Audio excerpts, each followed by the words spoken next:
Good morning student. आज का हमारा टॉपिक है, हमने इससे पहले जो लेक्चर में किया था मेटल नॉन मेटल की सारी प्रॉपर्टी करी थी हमने। केमिकल प्रॉपर्टी और केमिकल प्रॉपर्टी हो गई, फिजिकल प्रॉपर्टी हो गई, उसके बारे में हमने पढ़ा था।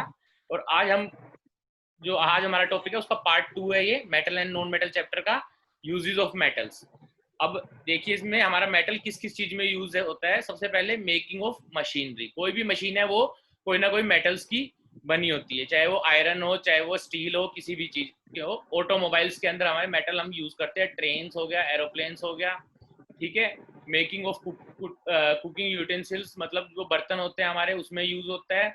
वाटर बॉयलर मशीन में जो यूज होता है हमारा, ठीक है। मेकिंग इंडस्ट्रियल गैजेट्स और सैटेलाइट्स, जो हम इंडस्ट्रियल गैजेट्स बनाते हैं और सैटेलाइट्स वगैरह में हम मेटल का यूज करते हैं, ठीक है। अब हमारा टॉपिक है यूजेस ऑफ नॉन मेटल।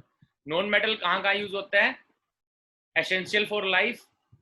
हम क्या है, ऑक्सीजन क्या एक नॉन मेटल है, और हमारे एनवायरनमेंट में कितने परसेंट, लगभग 21% के करीब हमारे ऑक्सीजन है, ठीक है। तो ये एसेंशियल है सांस लेने के लिए, ठीक है। तो नॉन मेटल का पहला यूज ये हो गया हमारा। Use as fertiliser. नाइट्रोजन और फॉस्फोरस का कहाँ यूज होते हैं? हमारे फर्टिलाइजर में यूज होते हैं, ठीक है।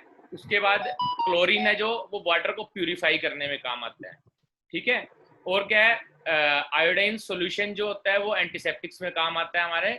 और क्रैकर्स के अंदर सल्फर हमारा यूज होता है। ये हमारा यूज है नॉन मेटल्स के, ठीक है। अब डिस्प्लेसमेंट रिएक्शन। बेटा डिस्प्लेसमेंट काफी इंपॉर्टेंट टॉपिक है ये वाला। डिस्प्लेसमेंट रिएक्शन होती क्या है? In the displacement reaction A more reactive metal, जो ज्यादा रिएक्टिव मेटल है वो डिस्प्लेस कर देता है एक लेस रिएक्टिव मेटल को। But A less reactive metal can not displace A more reactive metal. जो ज्यादा रिएक्टिव मेटल है वो क्या करता है, जो कम रिएक्टिव मेटल है उसको रिप्लेस कर देता है। बट जो कम रिएक्टिव मेटल है वो ज्यादा रिएक्टिव मेटल को डिस्प्लेस नहीं कर सकता। अब ये रिएक्टिविटी टेबल है बेटा, देखो देखो ये पोटाशियम सबसे ज्यादा रिएक्टिव है, सोडियम उसके बाद, फिर कैल्शियम, फिर मैग्नीशियम, फिर एल्युमिनियम, फिर carbon, zinc, iron, tin, lead और कॉपर। कॉपर सबसे लेस रिएक्टिव है, ठीक है। तो ये टेबल है less reactive to more reactive. सबसे कम रिएक्टिव कॉपर, फिर लेड उससे ज्यादा रिएक्टिव, टीन उससे ज्यादा, आयरन उससे ज्यादा, जिंक, और सबसे ज्यादा रिएक्टिव कौन सा है? पोटाशियम, ठीक है। अगला है हमारा, अब ये देखिए हम इसको एक्सपेरिमेंट एक्टिविटी के थ्रू करते हैं। ये देखिए हमारे पास 5 बीकर है, ए बी सी डी और ई, ठीक है। इसमें देखिए हमने पहले बीकर में क्या डाला? CuSO4 और जिंक दोनों को मिलाया, ठीक है। दूसरे बीकर में हमने CuSO4 और आयरन को मिलाया, ठीक है। तीसरे बीकर में हमने ZnSO4 और Cu को मिलाया, कॉपर को। फोर्थ बीकर में हमने किसको मिलाया? FeSO4 और Cu को मिलाया, मतलब आयरन सल्फेट और कॉपर को मिलाया। और फिफ्थ बीकर में हमने ZnSO4, जिंक सल्फेट और आयरन को मिलाया। अब रिएक्टिविटी टेबल देखिए, सबसे ज्यादा रिएक्टिव कौन सा है? अब पहला बीकर की बात करते हैं, इसमें कॉपर और जिंक है। कौन ज्यादा रिएक्टिव है? कॉपर कहाँ आ रहा है? ये आ रहा है, और जिंक ये आ रहा है। तो जिंक क्या है? ज्यादा रिएक्टिव है, कॉपर उससे कम रिएक्टिव है। तो जिंक क्या करेगा? कॉपर को रिएक्शन होगी और कॉपर को रिप्लेस कर देगा। तो जिंक सल्फेट प्लस कॉपर होगा उसमें। नहीं, कॉपर वो अगले में है ना बेटा, ये रहा। अभी इसके अंदर जो मिला रखा है, सब में अलग अलग सोल्यूशन मिला रखे हैं बेटा मैंने, ठीक है। जो पहला वाला होगा जब वो रिप्लेस करेगा, हाँ हाँ, तो रिप्लेस करेगा। तो ये क्या करेगा? जब रिप्लेसमेंट होगी तो क्या बनाएगा? ये जो जिंक है वो कॉपर को रिप्लेस कर देगा। तो क्या सोल्यूशन बन जाएगा? ZnSO4 प्लस कॉपर बाहर निकल जाएगा इसमें से, ठीक है। Okay sir. Cu बाहर निकल जाएगा। जैसे कि ये रिएक्शन है, आपको अगले पेज में, जैसे CuSO4 है, Zn रिएक्ट किया तो ZnSO4 बन गया और कॉपर बाहर निकल गया। पहले बीकर की बात कर रहा है ये। अब दूसरे बीकर पे आते हैं हम।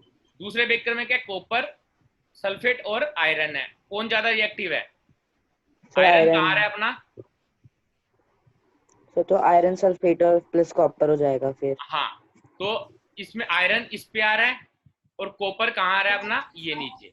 तो आयरन कॉपर से ज्यादा रिएक्टिव है, तो क्या करेगा? आयरन कॉपर को रिप्लेस कर देगा और कॉपर को बाहर निकाल देगा यहाँ से। तो सॉल्यूशन क्या बन जाएगा? FeSO4 प्लस कॉपर बाहर निकल जाएगा इसमें से। ठीक है, थर्ड देखो बच्चे, माइक ऑफ कर लो अपना। थर्ड बीकर देखो, थर्ड बीकर में क्या है, ZnSO4 है प्लस कॉपर है। कौन सा ज्यादा रिएक्टिव है, जिंक जिंक। रिएक्टिव है या कॉपर रिएक्टिव है? जिंक ज्यादा जिंक। रिएक्टिव है, कॉपर कम रिएक्टिव है। तो कॉपर जो है इसके अंदर जिंक को रिप्लेस नहीं कर पाएगा, तो ये रिएक्शन नहीं होगी। ठीक है, क्योंकि कॉपर क्या है, जिंक से कम रिएक्टिव है। तो डिस्प्लेसमेंट रिएक्शन में क्या होता है, जो कम रिएक्टिव मेटल है जो, वो ज्यादा रिएक्टिव मेटल को डिस्प्लेस नहीं करेगी, तो मतलब ये रिएक्शन नहीं होगी। ठीक है, अगला बीकर में देखते हैं।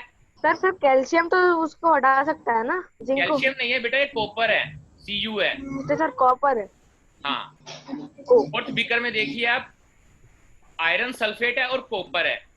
ठीक है, अब देखो कौन ज्यादा रिएक्टिव है, कॉपर ये आ रहा है, आयरन ये है। तो आयरन वाला ज्यादा रिएक्टिव है, कॉपर कम रिएक्टिव है, तो कॉपर आयरन को डिस्प्लेस नहीं कर सकती, ये रिएक्शन भी नहीं होगी।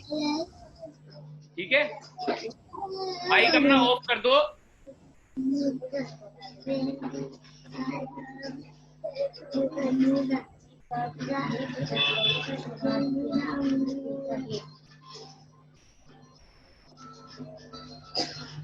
ठीक है, उसके बाद हम बात करते हैं फिफ्थ बीकर की, ZnSO4 प्लस Fe।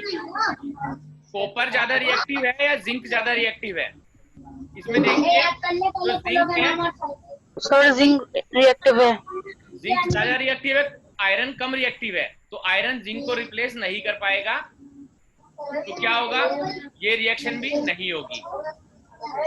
ठीक है, ठीक है, तो अब हमने देखा लास्ट बीकर में भी Zn ज्यादा रिएक्टिव है Fe से, मतलब आयरन से, तो ये रिएक्शन नहीं होगी। तो Zn आयरन जो है वो जिंक को रिप्लेस नहीं कर सकता। ठीक है, तो रिएक्शन ये भी नहीं होगी, जैसा कि अगली टेबल में हम देखेंगे।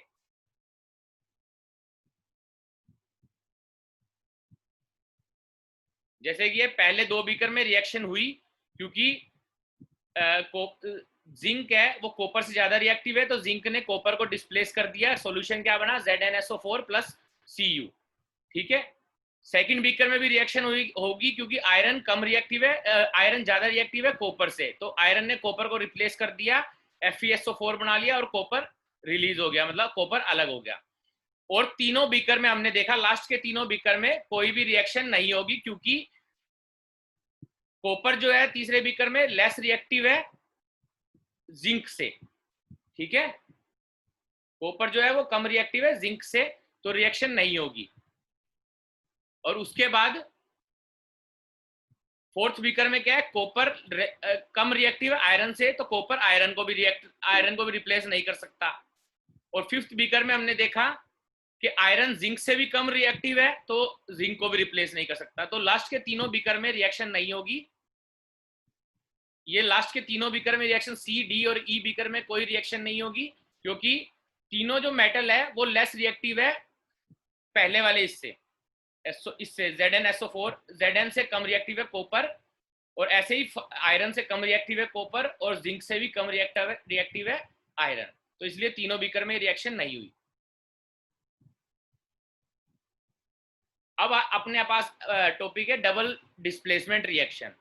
ठीक है, इसमें क्या होता है कि दो कंपाउंड है हमारे पास। देखो, in this type of chemical reaction where two compound reacts, दो कंपाउंड है, पहला कौन सा है, Na2S, और दूसरा क्या है, HCl। दो कंपाउंड है, and the positive ion cation, मतलब पॉजिटिव आयंस उसको क्या बोलते हैं, कैटायन, और नेगेटिव आयंस को क्या बोलते हैं, anions of to reactants switch there places. मतलब इसका देखो, ये पॉजिटिव है ये नेगेटिव है। ठीक है, इसमें ये पॉजिटिव है ये नेगेटिव है, क्योंकि Na2S किससे मिलकर बना है, सोडियम और सल्फर से। HCl किससे मिलकर बना है, हाइड्रोजन और क्लोरीन से। तो hydrogen positive chlorine negative, sodium positive और सल्फर नेगेटिव, तो इसको बोलेंगे कैटायन। पॉजिटिव आयन को बोलेंगे कैटायन और नेगेटिव वाले को बोलेंगे एनायन। ठीक है, इसका ये कैटायन हो गया हाइड्रोजन, और ये एनायन हो गया। डबल डिस्प्लेसमेंट रिएक्शन में क्या होते हैं, ये कैटायन आपस में क्या होते हैं, रिप्लेस हो जाते हैं। जब रिएक्शन, जब Na2S को मिलाएंगे HCl के साथ, तो क्या होगा, इसका जो दूसरे कंपाउंड का पॉजिटिव आयन है वो इसकी जगह ले लेगा, और इसका पॉजिटिव आयन इसकी जगह ले लेगा। तो क्या बना हमारा लास्ट में कंपाउंड क्या बना, NaCl बन गया, और दूसरे में हमारा क्या बन गया, H2S बन गया। ठीक है, तो ये हो गई हमारी डबल डिस्प्लेसमेंट रिएक्शन। ये हमारा चैप्टर पूरा हो गया है।